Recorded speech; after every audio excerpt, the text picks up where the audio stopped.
মোহনা, আমি ভাবতেছি কি আমাদের ওই যে সামনে যে খালি জায়গাটা আছে না, ওই জায়গার মধ্যে বেগুন গাছ, আলু, তারপরে হচ্ছে মরিচ গাছ, এই সব রকম সবজি ওখানে রোপণ করব। তাহলে আমাদের কষ্ট করার এইসব কিনতে হবে না। সেটা নয় বুঝলাম, কিন্তু আমার ফোনটা যে কালকে রাত থেকে বন্ধ হয়ে আছে, চার্জ দিব কিভাবে? কেন বন্ধ কেন? তো চার্জ কি দিব আমি আমার শ্বশুর বাড়ি যে? হ্যাঁ, এখানে চার্জ দেওয়ার জায়গা কই? ও আচ্ছা, মোড়ে মিন্টু ভাইয়ের দোকান থেকে তোমার ফোনটা চার্জ করে আনাই দিব না, নো চিন্তা। নো চিন্তা।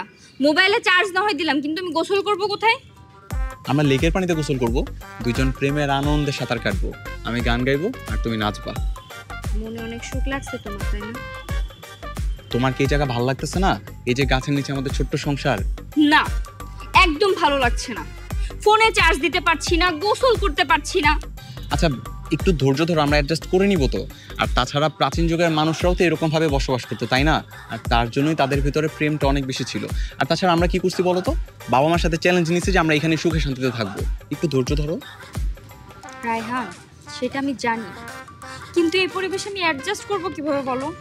কালকে থেকে এই পর্যন্ত আমি গোসল করি না, আমার শরীর অলরেডি চুলকাচ্ছে। আচ্ছা চলো আমরা এখনই গোসল করি।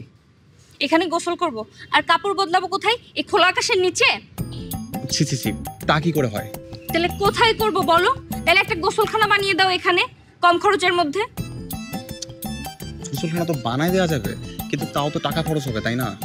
হ্যাঁ, টাকা তো লাগবেই। যদি জানোই তাহলে চাকরি বাকরি খুঁজতেছো না কেন? সবজি না কেটে যাও চাকরি বাকরি খুঁজো। প্রতিদিন কি আমি অন্যের দোকানে যে ফোন চার্জে দিব? হ্যাঁ, নাকি এই গাছতলায় প্রতিদিন এইভাবে থাকবো? একটা খাটের দরকার আছে না? একটা পরিবেশের দরকার আছে না? হ্যাঁ, সবই তো বুঝলাম, কিন্তু এই যে এখন টাকা রোজগার করতে গেলে, চাকরি করতে গেলে তো একটা মাস অপেক্ষা করতে হবে। এই একটা মাসকে তুমি গোসল না করে থাকবা? তুমি যদি না করতে পারো তাহলে তোমাকে তাই করতে হবে। ইসরে মোহনা, এরকম ভাবে আমার অপবাদ দিও না প্লিজ।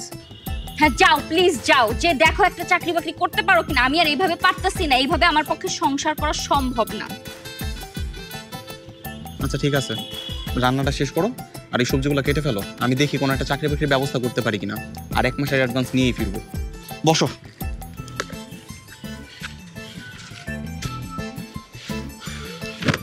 তুমি সাবধানে থাকো। হ্যাঁ, আমাকে নিয়ে তোমার এত চিন্তা করতে হবে না, যেখানে যাচ্ছ সেখানে যাও।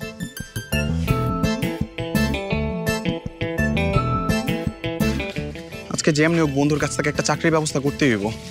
টাকা পয়সা ছাড়া কি সংসার চলে? যেমনি হোক একটা চাকরি আজকে ম্যানেজ করবো, অ্যাডভান্স টাকাও নিয়ে আসবো। তুমি ওদেরকে মেনে নিলেই তো সব সমস্যার সমাধান হয়ে যেত। তোমার এই দাম্ভিকতা আর মিথ্যা অহংকারের জন্য ছেলেটা আজকে আমার পথে ঘাটে ঘুরে বেড়াচ্ছে।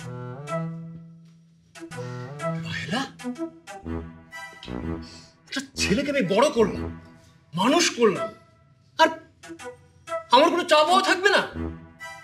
ও না বলে আমাকে বিয়ে করে ফেলবে, আর এটাও আমাকে মেনে নিতে হবে?